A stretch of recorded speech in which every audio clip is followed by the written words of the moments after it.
लेख पढ़ा था, शायद मोबाइल में पढ़ा था या कहीं ध्यान नहीं है, कि एक बुजुर्ग थे और वो अस्वस्थ थे, खटिया से उठ नहीं पाते थे। लेकिन एक दिन शाम को जब उनका बेटा ऑफिस से लौटा तो उन्होंने देखा कि उसके पिताजी जो है बाहर पार्क में से बॉल उठा करके अपने पोते को दे रहे हैं। तो उन्होंने पोते से कहा, क्यों दादाजी को परेशान कर रहे हो, दादाजी कहीं गिर जाएंगे, चोट लग जाएगी, तुमने ये क्या किया?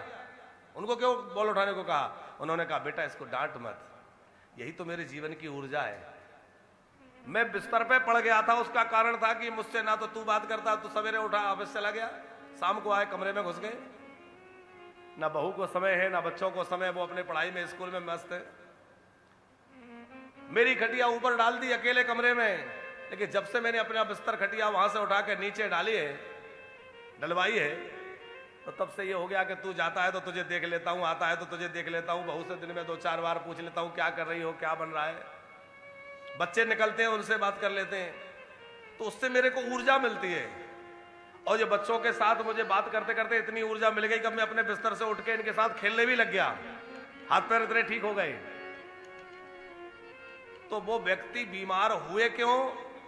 अब साथ में पड़े पड़े, अब ना कोई बात करने वाला है, ना कोई विमर्श करने वाला है, अकेले पड़े हैं, टीवी देख रहे हैं, तो पड़े पड़े व्यक्ति बीमार पड़ ही जाएगा। अब बच्चों के साथ खेल रहे हैं, बात कर रहे हैं, हंस रहे हैं, बोल रहे हैं, तो उससे उनका मन जो है, मन तंदुरुस्त हो जाए, और मन जब बढ़िया हो जाए तो शरीर में अपने आप बल आ जाता है, सब शरीर अपने आप मजबूत हो जाता है। मन के हारे हारे, मन से कई बार व्यक्ति निराश हताश हो जाता है।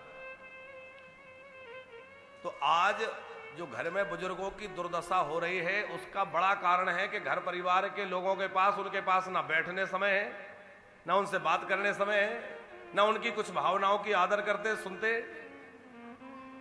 हम तो कई बार, आप लोग तो कथा में अब आए हैं, लेकिन कई बार कथा में श्रीवास्तव जी हम चर्चा कर चुके कि बहुएं तो हमने बहुत देखी, हम लोग तो सामाजिक लोग हैं, सब जगह आना जाना होता है, पर आज तक ऐसी बहुएं ही ज्यादा मिली जो कहे कि हमारी सासू ऐसी हैं वैसी हैं, खराब कहें। पर जिंदगी में कोई ऐसी बहू मिली तो ये मिली हमारी यजमान ने, जो अपनी सासू को याद कर करके आंख भराए और बार बार कहे कि हमारी सासू जी और रहती, हम और सेवा न कर पाए, और दिन वो रहती, हम उनकी सेवा करते, और उनको याद कर करके बार बार जब भी मिली तो आपकी आंख भराई। ऐसा 2-3 बार हुआ, जब बीच में आपका मिलना हुआ या फोन पे बात हुई तो अपनी सासू जी को याद करके रो पड़ी, माता जी चली गई। ऐसे दुर्लभ बात है, क्योंकि आज तो ऐसे लोग हमारे पास फोन करते हैं, महाराज जी उपाय बताइए जिससे जल्दी से माता जी चली जाएं या भगवान उनकी सुन ले, ऐसे लोग फोन करते हैं। तो भैया ऐसा आपको भगवान ने भाव दिया है और ऐसा आपका प्रेम है, और सच मानना हम हृदय से कहते हैं कि जो अपने सास ससुर के प्रति ऐसा भाव रखेगा, उनके बच्चे क्यों ना जो है उनकी सेवा करने वाले होंगे, क्यों ना उनको जीवन में स्वर्ग, जीते जी स्वर्ग मिल जाएगा, और मरने के बाद तो भगवान की धाम मिलना ही मिलना है। उनका जीते जी जीवन स्वर्ग बन जाएगा, जहां माता पिता का आशीर्वाद होगा, वहां क्या कमी रहेगी बताइए। पर बुजुर्गों की आंखों के आंसू कई बार बच्चों के कारण आते हैं, और जब बच्चों के कारण आते हैं तो आप विचार करिए उनकी आत्मा में कितनी पीड़ा होती होगी।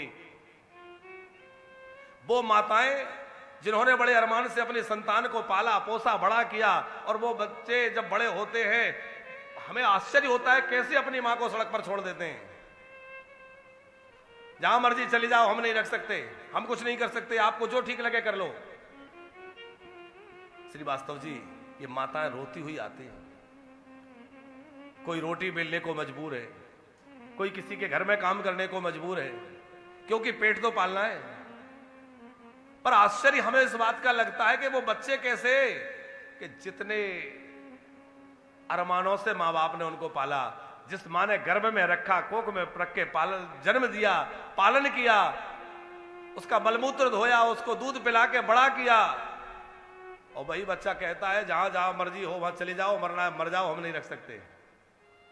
क्या जमाना आ गया, क्या लोगों में स्वार्थ हो गया।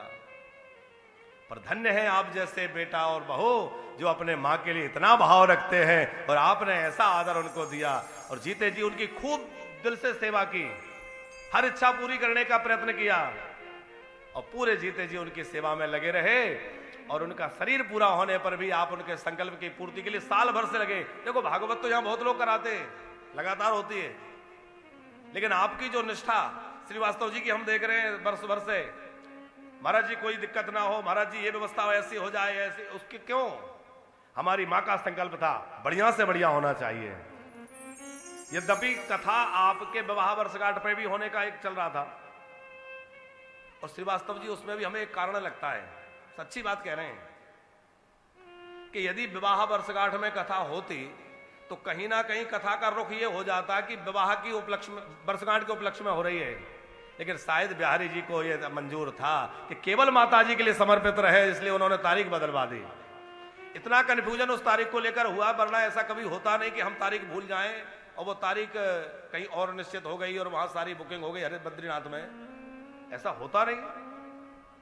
पर पूरे कार्यालय में सब लोगों की वो पता नहीं कैसे विस्मृति हो गई और तारीख बदली गई। तो हम बहुत सोचते रहे ऐसा हुआ क्यों, तो हमें एक ही बात लगी कि शायद बांके बिहारी चाहते हैं कि ये कथा किसी और उत्सव के नाम पर नहीं, वो तो उत्सव भगवान की कृपा से जीवन है तो मनते ही रहेंगे, पर ये कथा जो है पूरी तरह माता जी के लिए समर्पित रहे और माता जी के नाम पर, क्योंकि उनका बड़ा भाव था, कितनी निष्ठा थी उनकी, और आप लोग उस भाव को पूरा करने के लिए इतने दिल से लगे। बढ़िया से बढ़िया व्यवस्था हो, बढ़िया से बढ़िया कथा हो, अच्छे से अच्छा उत्सव हो, क्यों? बोले माता जी की इच्छा थी। धन्य है आप लोग। हमारे यहां तो ये माताएं रहती हैं, आप जाके मिलिए, यहां आती है भोजन प्रसादी करते भी, कथा में सब लोग बैठे हैं और पीछे मकान ले रखा है किराए से, सब लोग रहती है, इनसे हम मिलने जाते हैं, बड़े प्रेम से मिलती हैं, हमें अपने बेटे की तरह हृदय से लगाती हैं, खूब दुलार देती हैं। तो मन में यही लगता है कि जो माताएं हमसे इतना प्रेम कर रही हैं, क्या अपने संतान से प्रेम नहीं करती होंगी जिसको कोख में रखा, जिसको जन्म दिया? क्या अपने उन बच्चों से प्रेम नहीं किया होगा इन्होंने? लेकिन कैसे बच्चे रहे होंगे कि उनका कैसे मन मान गया, कैसे उन्होंने छोड़ दिया कि जहां मर्जी चले जाओ, हम नहीं रख सकते। बेचारी ये माताएं रोती हुई आती है। इनके पीछे जो दुख की कहानी है उसको आप कभी बैठ के सुने तो आपका जी भर आए कि बताओ क्या स्थिति समाज में हो गई है। और ये है जो रह रहे वो नहीं, और कितने लोग आते हैं प्रतिदिन, दिन में 10-5 फोन आते हैं, हम लोग आना चाहते हैं, हमारे घर में ये परेशानी ये परेशानी। कल ही एक मैया आई हैं, वो कहीं बैठी होंगी या ऊपर होंगी, चलने में थोड़ी उनको परेशानी होती है, नीचे नहीं उतर पाती। वो माताजी जो 2-3 दिन से रुकी हैं क्या यहाँ? हाँ, तो वो माताजी बड़ी भावुक, उनसे चला जाता नहीं, घुटनों में परेशानी, कमर में परेशानी, शरीर थोड़ा भारी भी है, बेचारी बहुत परेशान है, लेकिन कहती है महाराज जी क्या करूं, अब जितना जीवन बचाए किसी तरह जीना तो है, कहीं मर तो नहीं जाऊं, कहां चली जाऊं, क्या कर लूं, समझ में नहीं आता। आश्चर्य होता है कि भारत जैसे राष्ट्र में, जो धर्मप्राण राष्ट्र है, उसमें बुजुर्गों की ये दुर्दशा, उसमें मां बाप की ये दुर्दशा, आखिर हम लोग किस ओर बढ़ रहे हैं? ऐसी संपत्ति, ऐसी समृद्धि, ऐसा धन किस काम का कि भैया जिसने जन्म दिया, जिसने पाला पोसा, उसी को धुतकार के दूर कर दिया और उसी को हमने अलग कर दिया। वो व्यक्ति चाहे जितना वैभव जुटा ले, पर जिसने मां बाप का दिल दुखाया है वो सुखी नहीं रह सकता, उसको शांति नहीं मिल सकती। और उसने अपने मां बाप के साथ जो किया है, क्या उसके बच्चे उसके साथ नहीं करेंगे? व्यक्ति ये भी नहीं देखता कि आज मैं अपने माँ बाप के साथ कर रहा हूं, कल मेरे साथ भी तो यही होने वाला है और उससे भी बुरा होने वाला है, क्योंकि बच्चे देख रहे हैं कि माँ बाप ने दादा दादी के साथ कैसा किया था, पर फिर भी उसी राह पर चल रहे हैं। हम तो पूरे प्रयास में लगे रहते हैं। कार्यालय में हम बार बार बोलते हैं, कार्यालय के लोग कई बार कह देते हैं कि अभी जगह नहीं है, अभी आश्रम बन रहा है, हॉल बन रहे हैं, लेकिन हम कहते हैं बार बार कि भैया ऐसा किसी को मना मत करना। कोई भाव लेके अब उसको एक आशा की उम्मीद, एक विश्वास, एक उम्मीद जगी कि चलो वानप्रस्थ में एक कोठिया मिल जाएगी, एक आश्रय मिल जाएगा, एक कमरा मिल जाएगा, वहां रह लेंगे, उनका भरोसा न टूट पाएगा। हम लोग अपने यहां रखें, भले ही हमें अपनी गुजर बसर में कुछ कमी करना पड़े, किराए से एक और बिल्डिंग लेनी पड़े, जब तक नहीं बन जाता है। अभी एक बिल्डिंग ले रखी है, काम चल रहा है, जल्दी से जल्दी हॉल बना के तैयार करेंगे। मान लो देरी हो रही है और लेना पड़ जाए तो ले ले, लेकिन इन माताओं को, इन बुजुर्गों को भैया रोने ना दिया जाए। जितना हो सके इनको अवलंब प्रदान किया जाए, जितना ज्यादा से ज्यादा हो इनको आश्रय दिया जाए। हम कौन होते हैं किसी को सुखी दुखी करने वाले, लेकिन जितना हो सके मनुष्य होने के नाते इतना तो करें कि भैया किसी के आंसू पहुंचने में सहायक बन जाए। भगवान ने हमें मनुष्य बनाया है, केवल अपना पेट भरने में, परिवार को पालने में लगे रहे तो क्या जिए। अरे जीवन तो तब है जब किसी दूसरे के लिए जिए, किसी परोपकार के लिए जिए, दूसरों के दुख में उनके सहायक बने, उनके आंसू पहुंचे, तभी तो जीवन हमारा सार्थक है। वरना बच्चे पालना, पैदा करना, पालना, ये तो पशु हमसे बढ़िया कर लेते हैं। पशु पक्षी भी तो अपने बच्चे पाल पोस के बड़ा कर लेते हैं, हम भी उसी में लगे। हम आप सबसे प्रार्थना करें कि जिनके माँ बाप हैं उनकी जीवन में अवहेलना मत करना। आपसे यज्ञ हो सके करना, नहीं हो तो मत करना। भागवत करा पाओ तो कराना, न करा पाओ कोई बात नहीं है। तीर्थ यात्रा कर लो तो ठीक है, न कर पाओ कोई बात नहीं है। लेकिन सारे तीर्थ, सारे यज्ञ, सारे सत्संग, सब कुछ क्या है? बोले माँ बाप को प्रसन्न रखो, इसी में आपके सारे यज्ञ संपन्न हो जाएंगे। भैया माँ बाप को खुश रख लिया आपने, सारे यज्ञ कर लिए, भगवान आपसे बहुत प्रसन्न रहेंगे। आप मत पूजा करो कोई बात नहीं, क्योंकि जिसने ये शरीर दिया है, जिसने लालन पालन पोषण किया है, कम से कम उनके प्रति तो हम लोग, और जिनके माँ बाप नहीं रहे वो किन्हीं के भी माँ बाप को, किसी बुजुर्ग को अपना धर्म पिता, धर्म माता मान करके उनकी सेवा कर ले, थोड़ा भी उनके लिए कुछ कर ले। जरूरी नहीं कि यहां आके कर ले, आप जहां, आपको जहां मर्जी लगती हो, जहां आप कर सकते हो, जहां आपको सुविधा हो। क्योंकि ये मानव जीवन केवल खाने सोने के लिए नहीं मिला है भैया, ये मानव जीवन परमार्थ के लिए मिला है, सेवा के लिए मिला है। इससे जितना हो सके परमार्थ करिए, क्योंकि पशुओं के शरीर तो मरने के बाद काम आ जाते हैं, पर मनुष्य का शरीर मरने के बाद काम नहीं आता।